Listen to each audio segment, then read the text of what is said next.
I want you to picture. I want you to picture. I want you to picture something. Okay. A 16-year-old kid, a sophomore at a high school, somebody's baby, a teenager. He's on the ground, pinned, and a grown adult with a badge is winding up, throwing punches into his body and his head. Even grabbed his hair, by the way. Not one punch, but a multitude of different punches. Not two, according to the claim his family just filed, at least 7 times. Huh? What? And the only reason you and I know or even get to talk about it is because somebody had the presence of mind to pull out their phone and hit record. That kid has a name, Maurice Williams. He's a student at Fairfield High School in Fairfield, California, and Solano County, no less, and halfway between San Francisco and Sacramento. And the officer in that video has a name. Yep, she's Hispanic, Bianca Camacho. And here's a part that turns a local story into something every single one of us needs to understand. This is not the first time her name and the words excessive force have shown up on the same page. For some reason, this particular law enforcement badge, this badge of honor, this badge of courage with a gun and some pepper spray on the utility belt, like they're Batman or Batwoman or whatever it may be, gives them the courage. I wonder if they didn't have their badge and they were just walking around as a regular citizen. Would they have the same courage to go out and brutalize citizens, go out and harm children? So today we're going to diagnose this power, because who has it, who uses it, and who pays the price. Here's what we know. On May 20th of this year, Maurice Williams was detained in an incident near his school. His family's legal claim, that is. And I want to be very precise about this because this is an allegation and a governmental claim. The first legal step before a lawsuit says Officer Camacho, that she punched Maurice at least 7 times while he was already pinned to the ground. The police side of the story is different. They say that the teen was aggressive and resisting being handcuffed. Now, both things can be claimed at once, but here's what the rubber meets the road, so to speak. Even if a teenager is resisting, I've been stating this for a very long time, even if he's mouthing off, even if he's scared and pulling away, the law does not hand an officer a blank check to throw 7 punches into a kid who is already on the ground, face down, with his head being shoved into the ground, punching him in his face, punching him in his body. Resisting is not a magic word that makes everything after it is legal. Now, there was 2 police officers, but the male police officers were trying to ward off the crowd and give him some room, while the female officer was brutalizing and abusing a child. That's the whole point of accountability, ladies and gentlemen, and the damage was real. Maurice's attorney said he suffered a concussion, and that since the incident has been dealing with headaches and dizzy spells. That's not a scraped knee. That's a traumatic brain injury on a child who's supposed to be worried about a geometry test, not whether he's going to make it home from school. Now, some people would state that Maurice was in a fight. Kids in high school, kids in middle school get into fight. That's normal across all demographics and all people. So you can miss me with that. But the brutality of this police officer and the abuse, he didn't swing at her. What if he was trying to frail his arm and try to get free? There's 2 police officers, but grabbing his hair and pulling him down to the ground and putting his face into the cement and then punching him repeatedly. You don't think that's abuse? Whatever happened to protect and serve, not protect and punch? And let me be fair, because fairness is the whole brand here. We were not standing in the street on May 20th. Maybe Maurice pulled away. Teenagers do, right? But here's the legal reality the badge does not get to keep. Before we even get there, I want you to think about this, because some of you are going to be like, well, he should have never been pulling away. Have your kids ever pulled away from you and you saw punch them in their face? Do you treat your own kids this way? Let alone a stranger, let alone a police officer who is there as a peacekeeper? How much more can you stink? It seems like the only people who are keeping the peace are the people who is in a prior altercation, and they come and extenuate and excite the incident even more so by bringing more violence to the situation. See, force has to be proportional to the threat. And if he's not a threat, why are you already have him subdued to the ground to a certain degree, and start to punch him in the ground. Now, granted, there's a male police officer there who probably outweighs her about 50 to 100 pounds. Why didn't he take him down? Why didn't he handcuff him? And the roles were reversed, okay? Also, he was trying to ward away the rest of the kids. Why didn't he come to assist her? It's not like these kids were intervening with police activity. They were just close in proximity. So again, there's just so many solutions. There's so many issues dealing with this. Now, the Supreme Court's own standard in Graham versus Connor says an officer force must be objectively reasonable in the moment. An unarmed 16-year-old already pinned by adult officers is not a deadly threat. And 7 punches to a kid on the ground is going to be very hard to call reasonable. The city seems to know that too, but let's see what happened to this officer because she didn't get fired. A landing page in 48 hours. A business site built right. An e-commerce store ready to take orders. Or a native iOS and Android app. Single code base, one studio. Lova builds it and keeps it running.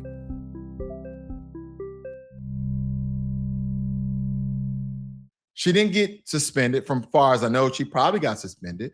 But the reports has it that she was reassigned. See, this is exactly why an outside agency is now in the building, and they need a lot more oversight. But let's get the tell of the tape here, guys. New cell phone video captured by classmates of the moment 16-year-old Maurice Williams was arrested at Fairfield High School nearly 2 weeks ago.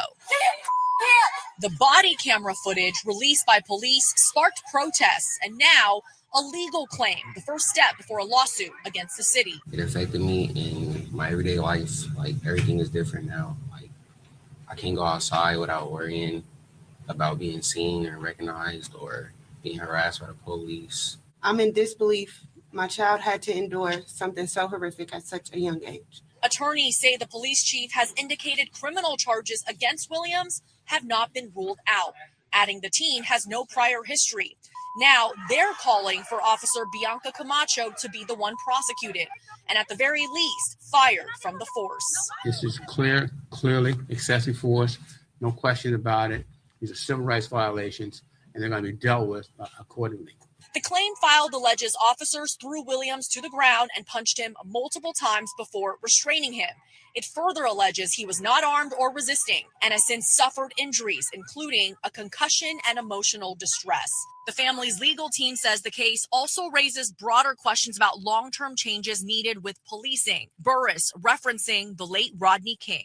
One of the things that we dealt with in the Rodney King case that he had a hard time coming to grips with in his life, and he ultimately cut short his life. He couldn't get over the images he could see everybody talked about all the time. Williams says he's now afraid to go outside, won't even drive, and has even considered cutting off his dreadlocks. I stand here not only for me and my family, but for every mother who had to endure this pain. My child now has to live with this trauma, and I stand firmly beside him while pleading with this city. Protect my child and protect the children that come after him. In Fairfield, Francis Wang, ABC 7. Now, and I know that a lot of people will like to jump to that this was racially motivated. And I will have to push back against that when it comes to this particular police officer, because I don't believe in some regards that it was totally racially motivated. Now, the way that she subdued this kid, she needs to be locked up. Right? Her badge needs to be removed from her, her gun. Her whole career should be in shambles. She should be fired. She should be tried by a juror of her peers, and she should be incarcerated. Now, me personally, my personal thoughts is I want someone to grab this police officer, Bianca Camacho, put her face to the ground and punch her 7 times in her head so she understands what he went through, and hopefully she get a concussion. I'm not for violence, ladies and gentlemen. I'm not even for eye, but in some cases, especially when it has to do with the kids, some of these grown folks who are abusing these kids, that he was non-aggressive. He was in a fetal position. Now, granted, you can say, well, he was resisting arrest initially, but once she got him to the ground, he automatically went into the fetal position, and then she started pounding on him. So when was he resisting arrest? When you already had him to the ground and pushed his head into the ground and started to punch him. You see what I'm saying? So this went far beyond these reflective or deflective punches or distracting punches or whatever the case may be. This is brutality. This is abuse of a child. Now, here's where we need to slow down just a little bit, because I know I stated that this is not racially motivated. That doesn't mean there's some racial tenet. There's some subconscious bias, because again, she grabbed his hair. It seems like for some police officers, the procedure is to grab Black children, Black people by their hair. And I'm not saying that there is no Black officer that has ever done that, but we see it more times than not that's coming from non-Black police officers. So we would like to believe that this is racially motivated. And I told you it could be on a subconscious level. But when looking at the history of Officer Bianca Camacho, this is not a one-time thing for her. This is not a single contested call for her. It's not, because back in July of 2025, an 18-year-old named Myah Hamilton was pulled over by the same officer during a traffic stop in Fairfield.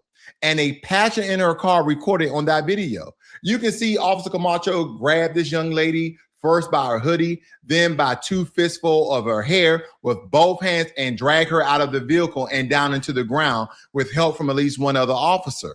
Now, her attorney, Peter Johnson, says he plans to file once the court case wraps up this summer. So she has a history of treating young people very, very brutal, and in some regards, assaulting them. Now, at the age of 18, we know that in America, you are considered an adult, but we also know up until the age of 25 and 32, your frontal lobe is not even fully developed, right? Not until the age of 32, it used to be 25, no less.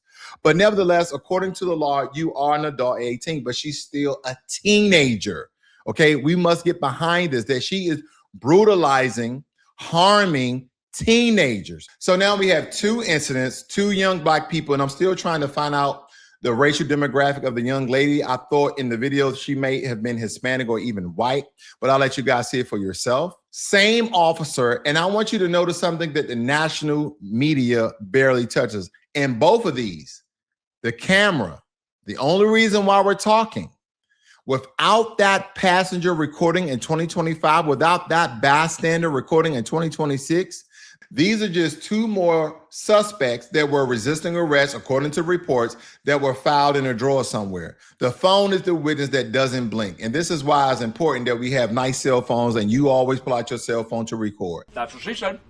And believe me, they're going to start trying to snatch your cell phone and throw them out. And because they understand this is how a lot of these police officers are getting caught brutalizing citizens.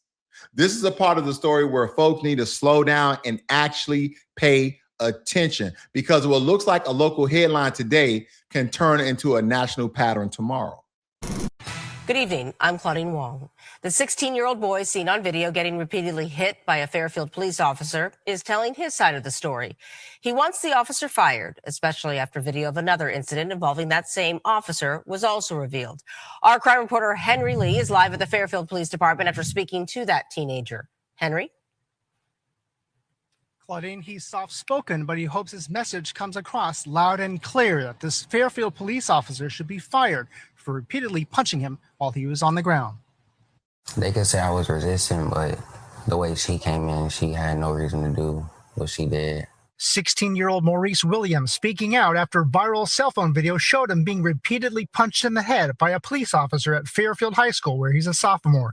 Police body camera video also showing Maurice on the ground, shielding himself with his hands as he's being hit. I'm just like this, and she's hitting me like on the hands, through the hands, on the face, all that. The officer, Bianca Camacho, has since been reassigned within the department. Police say the teenager was aggressive and resisted being handcuffed after a campus fight, which prompted the officer, also known as Bianca Brown, to deliver what they call distraction strikes. I don't know what she was trying to distract me from. I don't think I was distracted by anything except for the hits. His family providing this video to KTVU in which they asked the officer about hitting Maurice in the face and the officer admitting to it. I'm just talking about the part where you punched him in the face. I punched him in the face. Yeah. But he was not resisting. Like, why were you punching him in the face? No. Why was okay? No, I'm not gonna have this conversation with you guys, okay? Later, this exchange. Okay, so what is he being arrested for? He's arrested for resisting and for injuring a staff member. Maurice had this message for police. I wonder what they would think if it happened to them or their kid or somebody that they care about. Maurice and his family say this video showing the same officer pulling an 18-year-old woman out of her car by her hair last year is proof that the officer is unfit to serve. I want her to get disciplined, be fired, and not be able to be a police officer. Now, and again, I told you guys, I wanted to see the race of this young lady inside the car, but it's important. He stated that, I wonder how they would feel if one of their children were being treated this way. Now, granted, it's very easy to say, oh, if they're resisting arrest, then they deserve all those punches. I don't think any parent would want another adult to pulverize and punch their kids in the head while their head is already into the ground, and she took him down by his hair. I really want you guys to sit with that for a moment and think about it, regardless if you agree or disagree. Would you want your child to go through this? Would you want you to go through this? No. Especially if he's not trying to harm the officer, right? He was in the heat of the moment. Probably he was in a fight with another classmate and they pulled him away. And then he's probably still talking some trash nonetheless. Oh, well, he should respect law enforcement. I know how some of you think, especially you racist bastards, as if your kids don't get into fights at school, and they do. But no teenage kid who's not trying to be aggressive, who's not trying to harm a police officer, should be treated like this from the people who state they're there to protect and serve. Not protect and punch, not protect and brutalize. But this is how they treat our kids. That's a damn shame. This is how they treat their kids. Again, I want to see once more the young lady who was pulled out of a car, because initially I thought, she was a white lady. And I'm just looking at her hair texture here. I know you guys can see that. That doesn't seem like a black young lady at all, okay? I would like to say that she is either Hispanic or white, or she's racially ambiguous, meaning that she could be black, but because of her phenotype, a lot of her characteristics seem to be of another racial demographic. Let's see that again. Maurice and his family say this video showing the same officer pulling an 18-year-old woman out of her car by her hair last year is proof that the officer is unfit to serve. I want her to get disciplined, be fired, and not be able to be a police officer no more. Honestly, I was both outraged and disgusted. Attorney Ben Niesenbaum represents the family. Officers are expected to encounter people who don't always do what they tell them to do. That's not a basis necessarily to use any force, and certainly not a basis to use unreasonable force or excessive force. Straight demonic acts by a police officer. And by the way, I think that we all should back the blue when it's true and not when they're harming citizens, especially when they're not harming kids. It's not anti-police. And this is why InLeague and all these organizations that President Trump has eradicated, they need to be re-implemented for police officers like this, because even if they fire her, she's going to go to the next city. She's going to go to the next county. She may even go to the next state, and they will rehire her. This is the reason why an organization, an oversight committee by the federal government, meant so much so these police officers just couldn't jump ship when they did harm to citizens. What if this was your child? How would you feel about it? No way. No. Right? Let's take race totally out of it. Black, white, Hispanic, Asian, Native American, whatever you want to be, whatever they are. What if this racially ambiguous child that you're just looking at is being brutalized by this police officer? How would you feel about that? Get rid of all the racial tropes, all the stereotypical subconscious thoughts that you may have, and just look at this young man as a child, as a 16-year-old. That's what I want you guys to do, because we need to humanize this. Now, supposedly they reassigned Officer Camacho while an outside agency investigates into incidents are documented on both cell phone and her body cam. And look, The reassignment is something, but it's not really anything. Because if you ask yourself, right, you have to ask yourself, would any of that have happened without the footage? Or would this be writing up as him resisting arrest? And even his claims would be, well, she was punching me, this, that, and the other. Oh, you're okay. Because of the incident in July of 2025 with the young lady, the stop that she did there didn't trigger a reassignment. It took a second incident on a child going viral before the system moved. That tells you that accountability in this country is reactive, not proactive. It will never end. It waits for the video. It waits for the lawyer. It waits for the public to get loud and loud enough. And that means that families without a camera, without a John Burris, without a news cycle, they are carrying injury this country would never even count. And let's name the money, because it always comes back to the money. When a city settles a brutality claim, who pays? Not the officer. They have these police unions that they have behind. They have counsel. They have representation. Who pays these bills? Who pays these lawsuits? It's the taxpayers of that state. It's the taxpayers of that county.